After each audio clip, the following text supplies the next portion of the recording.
Hello guys, welcome back to all.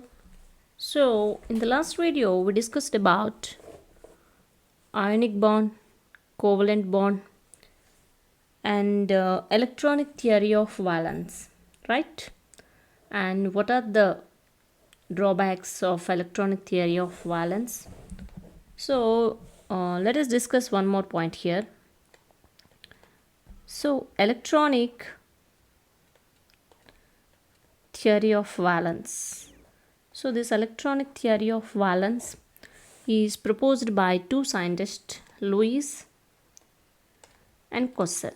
So in this theory we discussed about what is an ionic bond and what is the covalent bond, right?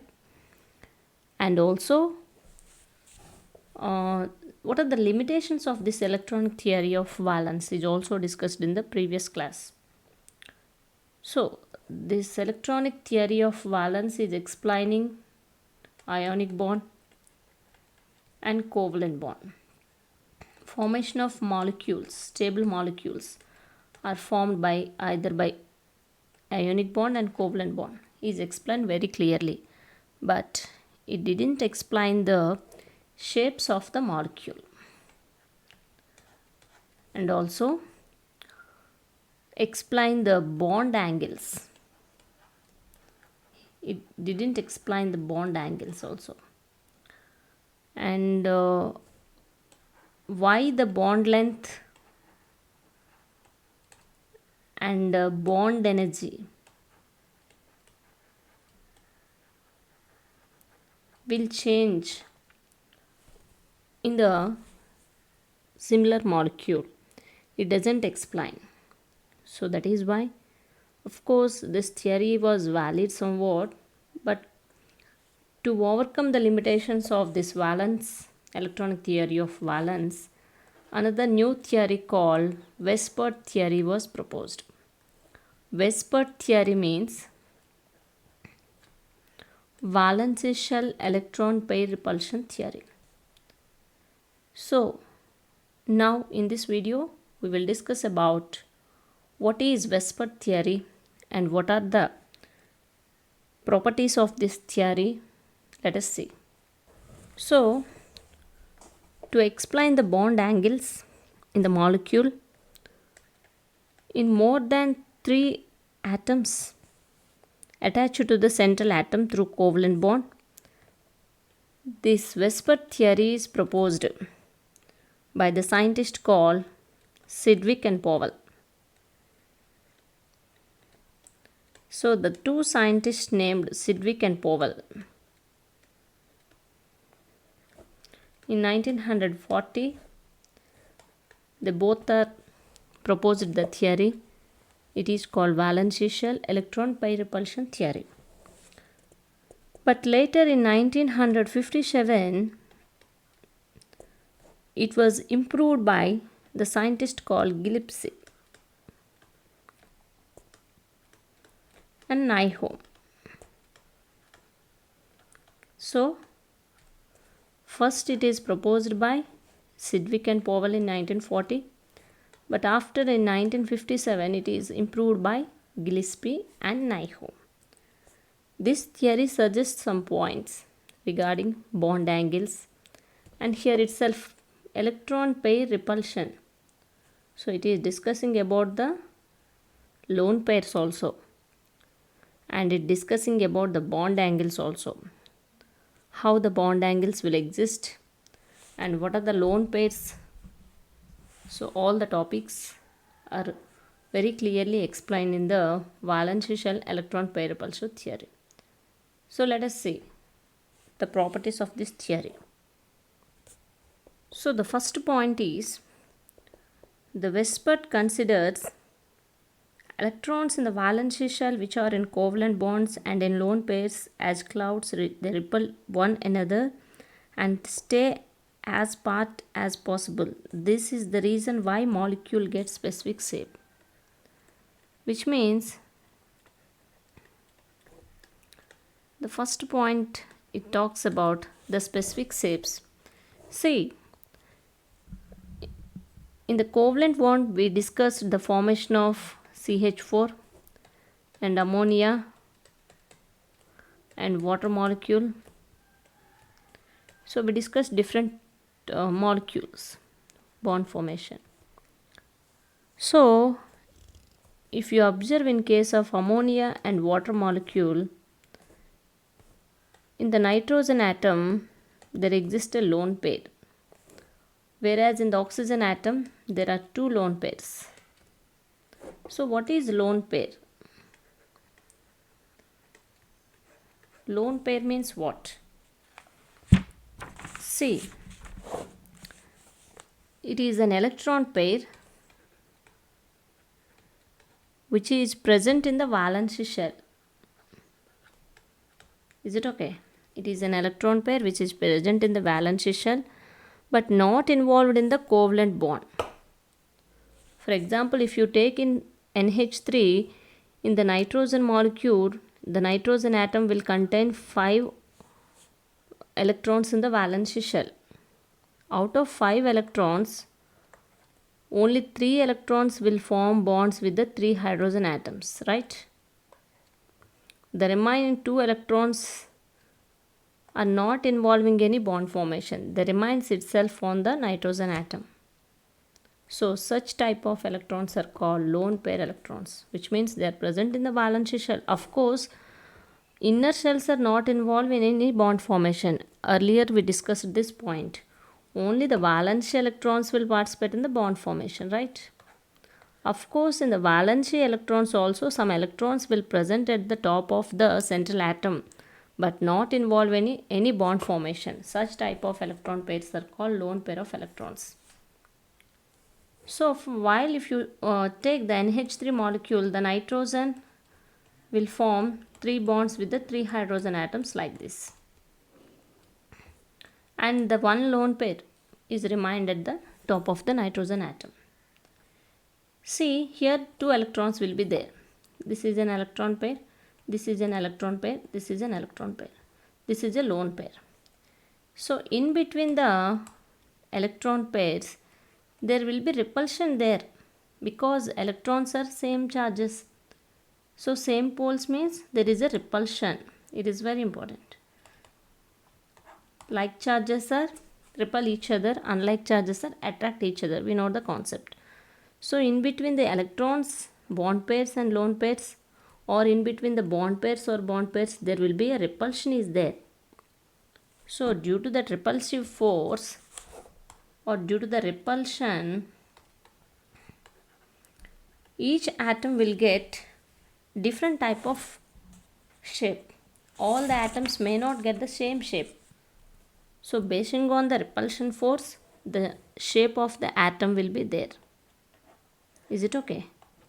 So the shape of the atom or the shape of the molecule will be decided by the repulsive force between the lone pairs and bond pairs. It is very key point for this theory. So that is why the name itself electron pair repulsion theory. So valence shell electron pair repulsion means in the valence shell electrons there is a repulsion is there between the lone pairs and bond pairs. Bond pairs and bond pairs. See, what is the bond pair? Bond pair means these pairs. The electron pairs which are involving in the bond are called bond pairs. The electrons which are not involving in the bond are called lone pairs. So in between the lone pairs and bond pairs and in between the bond pairs and bond pairs there is a repulsive force is there. So due to the repulsive force, the shape of the molecule will be changed. Due to the repulsive force, the bond angle is also changed. So the shape of the molecule or the structure of the molecule or bond angle of the molecule will be decided by the number of lone pairs and bond pairs. And also the repulsive force between the lone pairs and bond pairs and bond pairs and lone pairs. So this is the main key points for this Vseprt theory. We have to understand the concept, what is the repulsive force and how the repulsive force will be act on the molecule. So this is the main point. And now let us see the second point. So if you observe, if you know the total number of electron pairs in the valence shell as covalent bond and lone pairs in the central atom, It will help us to predict the arrangement of those pairs around the nucleus of the central atom and from the shape of the molecule. See, if you take the same example, so we know that ammonia having one lone pair and 3 bond pair, 1 lone pair and 3 bond pair. See, if you know at least how many lone pairs and how many bond pairs will be there in the molecule of the central atom, then it will help us to predict the structure of the molecule. Which means, basing on the number of lone pairs and bond pairs, we will understood the shape or structure of the molecule. So that is the second point. And now let us see the third point. So the third point is simply like this. So the repulsive force is there in between lone pairs and bond pairs. Already we discussed. So there is an order between the lone pairs and bond pairs. So what is the order? So this is the order.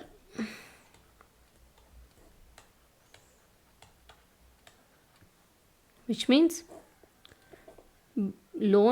in between the lone pair repulsive force is more when compared to the lone pair and bond pair, and it is very high when compared to bond pair and bond pair, which means in between the two bond pairs electrons there is a less repulsive force when compared to the lone pair and bond pair. Between the lone pair and bond pair there is somewhat more repulsive force. When you compare lone pair and lone pair, which means in between the two lone pairs there is a high repulsive force. Is it okay? So basing on this point we have to understand one thing. So when any atom having, if suppose take oxygen molecule, it contains two lone pairs, which means on the oxygen atom it contains two lone pairs, means here the repulsive force is very high because in between two lone pairs there is a more repulsive force. Is it okay? If you say NH3, so here one lone pair, one bond pair. So here in between the lone pair bond pair the repulsive force is somewhat more, but when compared to the repulsive force between bond pair and bond pair there is somewhat low. So like this, so this is the order. So this is the third concept, third point. And now let us see the fourth point. So if you see, if two bond pairs are present in any atom and 0 lone pairs, which means there are no lone pairs on the central atom, but only two bond pairs will be present in the molecule. Two bond pairs present in the two covalent bonds around the nucleus of the central atom. So then there will be bond angle is 180 degree. So very important concept.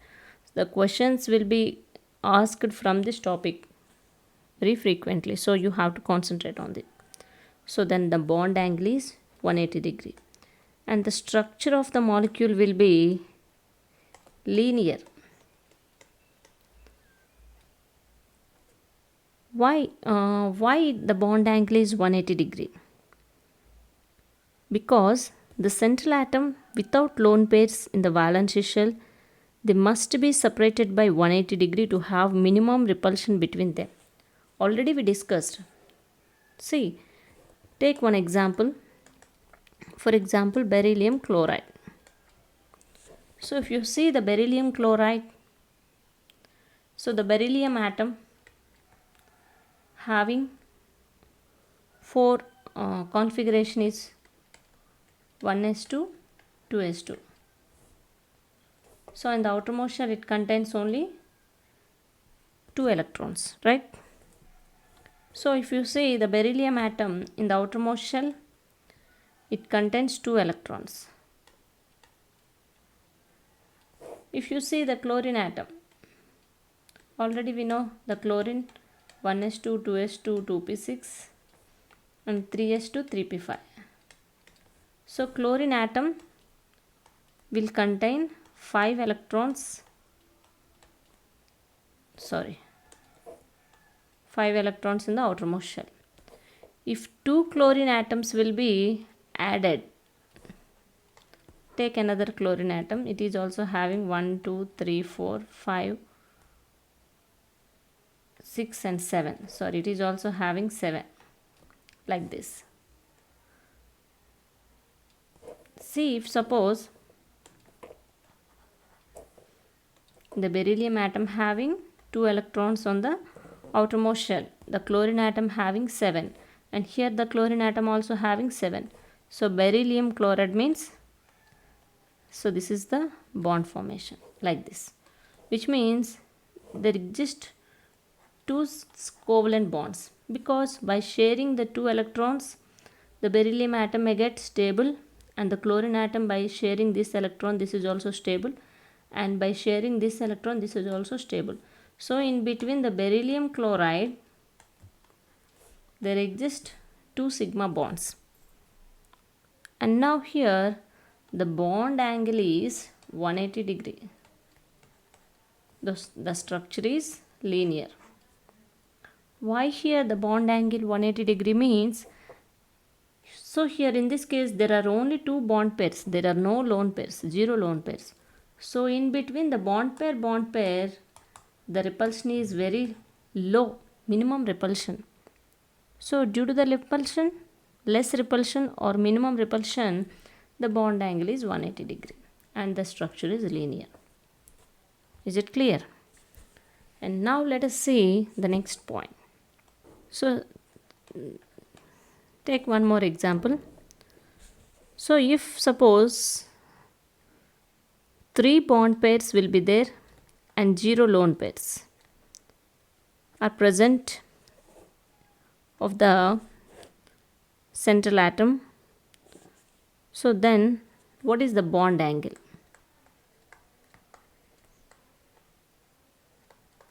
So the bond angle is 120 degree and the structure is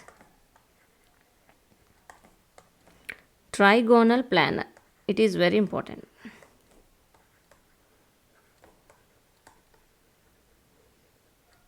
See, in the earlier case, if 2 bond pairs are there, the bond angle is 180. If 3 bond pairs are there, the bond angle is changed here. So here the bond angle is 120 degree. Because of the bond angle, the structure will also change, trigonal planar. So take one example. For example, take BF3. So boron trifluoride. So we know that boron having number 5 configuration is 1s2, 2s2, 2p1. Which means boron having only 3 electrons in the outermost shell. And fluorine we know that very no. So fluorine having 1s2, 2s2, 2p5. Which means in the outermost shell it contains 7 electrons. So fluorine contains 2, 4, 6 and 7 electrons. So take boron. It contains 1, 2, 3. Take fluorine atom. It contains 1, 2, 3, 4, 5, 6, 7.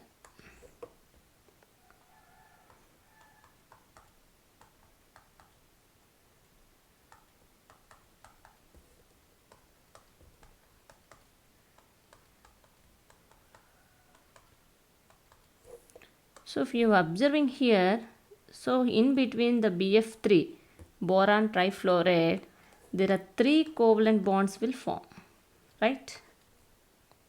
Because this fluorine atom by sharing the 1 electron from boron, it will get octet configuration. In the same way, the 3 fluorine atoms may get the octet configuration, whereas the boron also getting the octet configuration. Like this, 3 covalent bonds will form in the boron trifluoride. So this is the structure of boron trifluoride. So like this. But here if you observe here, there are 3 bond pairs.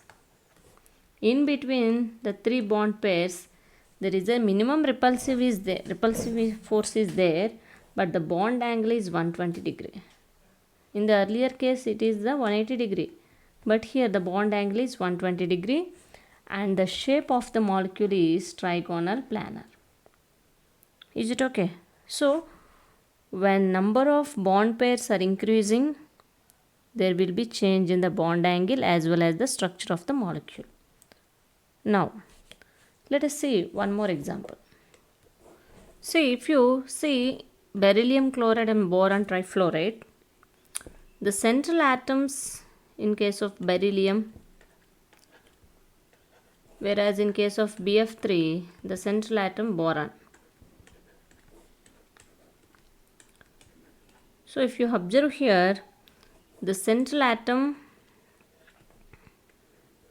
will contain only 3 electrons, 1, 2, 3, whereas this central atom contains only 2 electrons, right? Which means the both beryllium and boron did not possess 8 electrons around in the valence shell. They have only 4 electron, total number of 4 electron and 6 electrons respectively. So this type of molecules are called electron deficient molecules.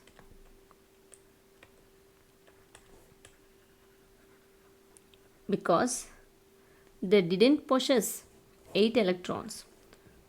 Such molecules are called electron deficient molecules, and these molecules are excepted from octet rule, which means they are not obeying the octet rule. Is it okay? And now let us see one more point. So take methane, CH4. So methane already we discussed. In carbon and hydrogen there are 4 covalent bonds are there, right? Which means, so in case of methane 4 bond pairs are there, 0 lone pairs. And what is the bond angle? And what is the structure? So here the bond angle is 109 degree 28 minute and the structure is tetrahedron.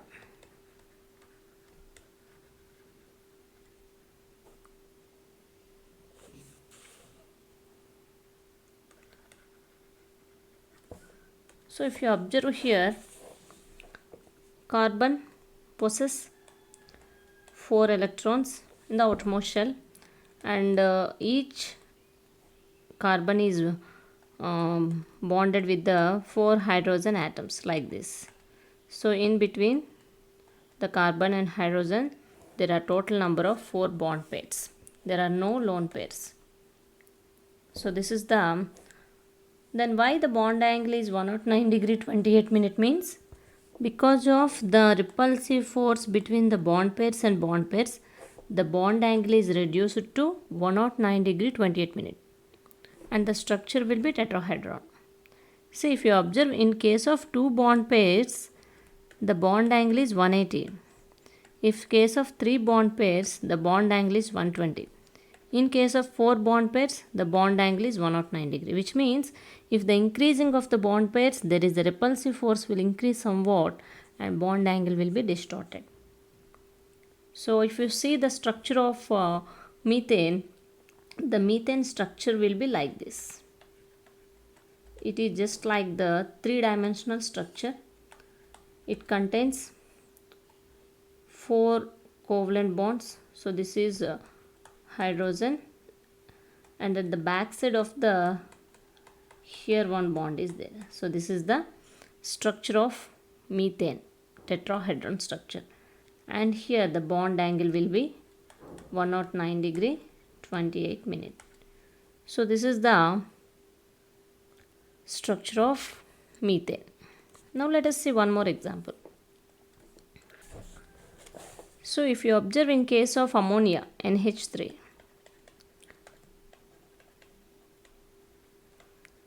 ammonia already we discussed, it contains 3 bond pairs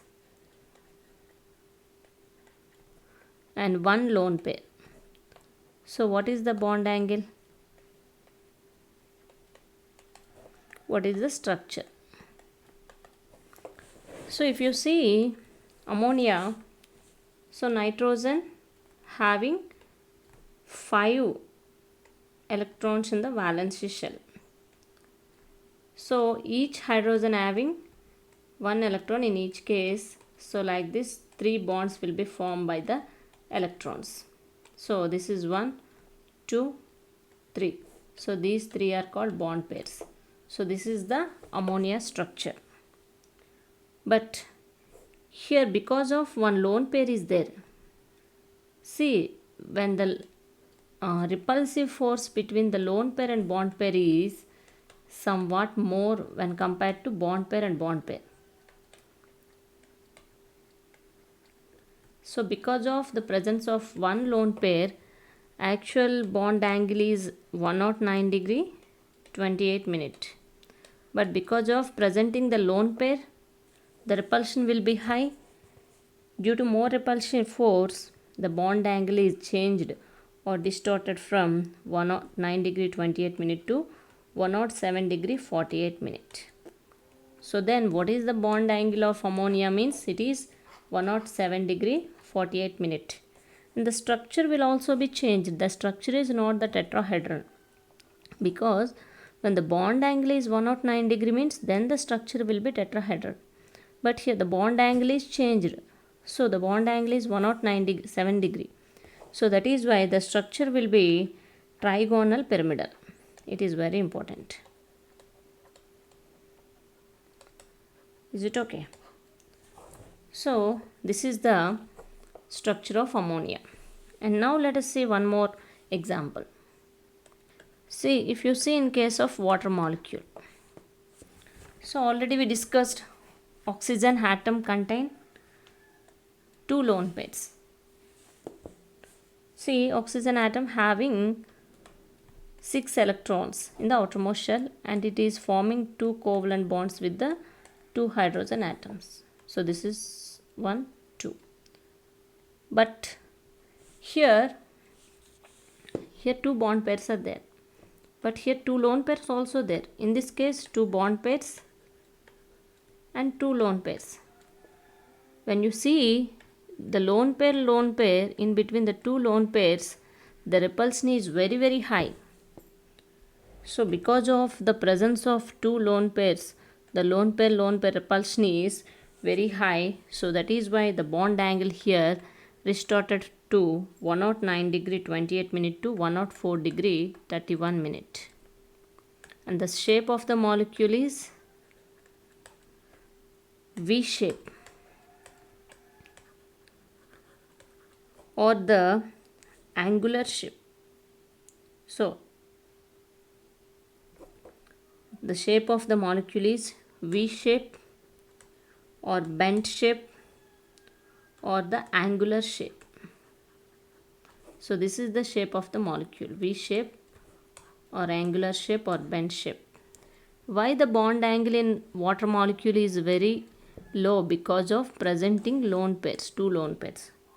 So this is what the valence shell electron pair repulsive theory explaining.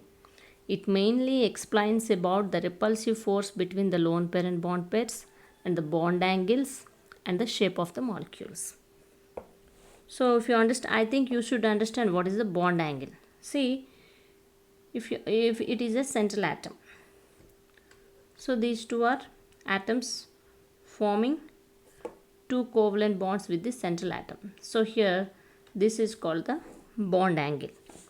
Bond angle means it is the angle subtended by 2 imaginary lines that pass from the nuclei of the 2 atoms which form the covalent bonds with the central atom through the nucleus of the central atom at the central atom. So this is nothing but bond angle. So the bond angle concept is explained very clearly.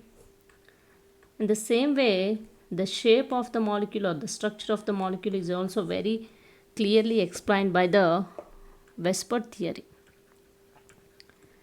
But here is a small drawback is there in this theory also. Of course, it is the valid theory. It is useful in many aspects, but This theory mainly fails in explaining the strength of the bond. So this is the limitation of this theory, which means it is failed to explain strength of the bond, how the bond strength will be there. So this is because this theory still depends on the Lewis concept of covalent bond formation. So, and it could not say anything extra about the electronic nature of the covalent bonds. So, to overcome all the limitations, another theory is also came forward, that is called Valence bond theory. And this Valence bond theory is proposed in the year 1954 by the scientist called Linus Pauling. We will discuss this theory in the next class. Thank you.